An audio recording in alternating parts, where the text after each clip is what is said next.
Yeah, yeah. Aaron is a city planner. I really want to talk to a city planner about many things like planning. Okay, all right. Steve's going to be next. You know, we're going to ask about the condo because that's clearly the number one objection. I think if they were able to rebuild a church tomorrow, there probably wouldn't be much objection to that at all. Pastor Sean's prepping them, making sure that I don't beat him up or anything like that. But this could be the most important interview. So find out where Steve is from. All right, Steve, come on. You're a big dude. Come on down.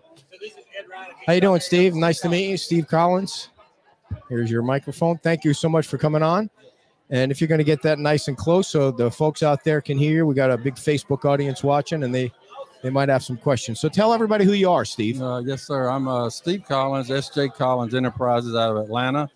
We're multifamily and mixed-use developers. Been doing it for 30 years, and so glad to be here today. So the 8-story condo is your project. Is that right? Yeah, that's the proposed project. That's correct. So originally you started out at 13. How'd you come down to 8?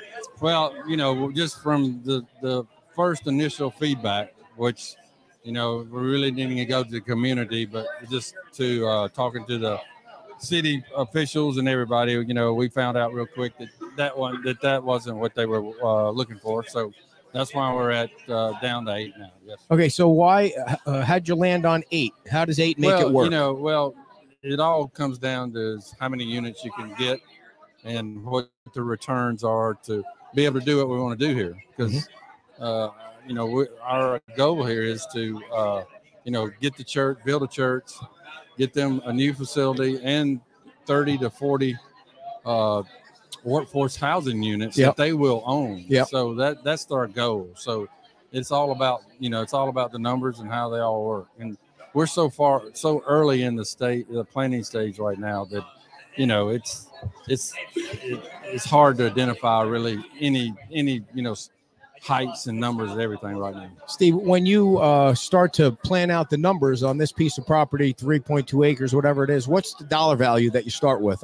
How much is that property worth right now? Well, like I said, it depends on the density. It actually depends on what we can do here to what you can pay for the property. So that's what we're trying to figure out. And, like I say, the main thing is to figure out how we can get the church built back, a new facility for them, and the workforce housing. I mean, that's the number one goal. I mean, granted, we're not down here to just do another project. We're down here, to help them, but we're down here also to, hopefully enhance the property. When you, in your experience in your 30 years of development, have you ever seen a building that big so close to other residential areas in a town like this? Yes, I mean. Yes, and I can't tell you right off the top of my head, but I'm sure there are incidents with that, I'm sure. And, like I said, what went on here with the storm and everything, it's kind of changed the landscape here. So, okay, so if you get 8 stories, how many units do you get into the 8 stories? Right now we're looking like 40 units. 40 units that would sell for how much? That's a good question. Right now we're thinking they're 2,400 square foot units possibly, but like you say, we're just in the preliminary stages. So I'd be shooting at the hip to tell you anything. I mean they're going to be multi-million-dollar units. They're not going to be $1 or $2 million. Gotcha. Because prime real estate right on the beach. That's right. Right. So are you worried about the traffic at all? That's always a concern. But, with, 40 units, that's 40 families. I mean, that is definitely more than what's here now. But, it's I don't think it's a tremendous, huge impact. And, there's always improvements that can be made. So hopefully with this, what went on here with the storm, that the road system, there will be some changes. I know, hopefully that they'll look at that and maybe, help eliminate some of the problems. What, you mean like expand the road? Well, yeah, but, there's a lot of times that not expanding it helps for sure, but then there's other things you can do when you put in different kind of turn lanes and turn systems and stuff.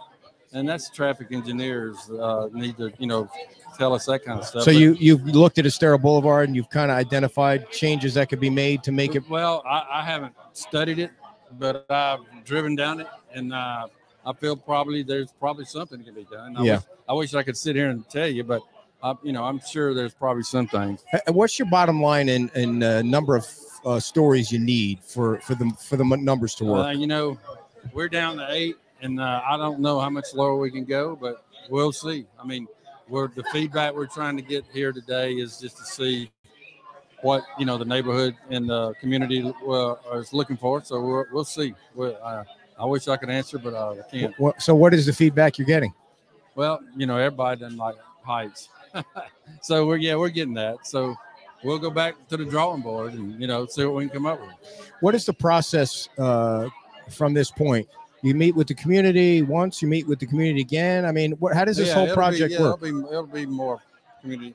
Yeah, we'll take this feedback that we've got here and we'll process it and then come up with another plan and then probably do the same thing again. So we'll see. Okay. Thanks a lot, Steve. And good you. luck with everything, man. We really appreciate you coming down here from Atlanta. Thanks a lot. Oh, boy. Kim tells me to not say anything. Just ask the question.